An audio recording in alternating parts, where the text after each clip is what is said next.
آره الان هست. بیا کدام؟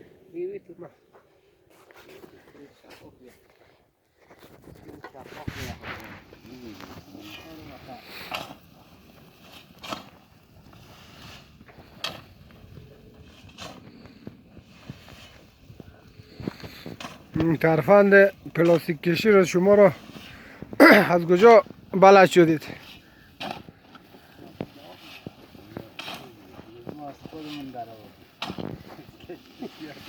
چند سال شما پلاستیک کشی میکنید؟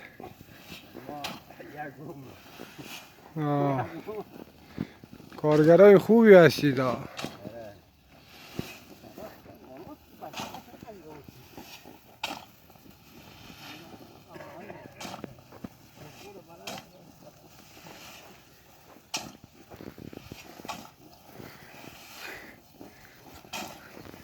قبلا هم همینجوری پلاستیک میکشید یا تازه این ترفند رو اختراع کردید؟ قبلا رو سالپای هم میذاشتیم یه نفر میبرد برامون فن میکردیم 5-6 نفر الله. خب اینجوری هزینه الان 3 نفر هزینه کارگرش هم کمه دیگه. این هزینه الان با 3 نفر میشه.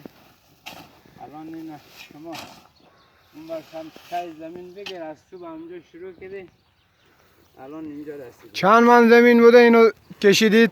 این الان 1 هکتار. خب ولی خوب کار کردید امروز. بله. اینو با یه فیلم از شما بگیرم باز بعدا فهمید هر جا که کارگر لازم داشت شما رو بامیش خبر میکنم. جای خوبی هستید. ایشون علی خاوری است.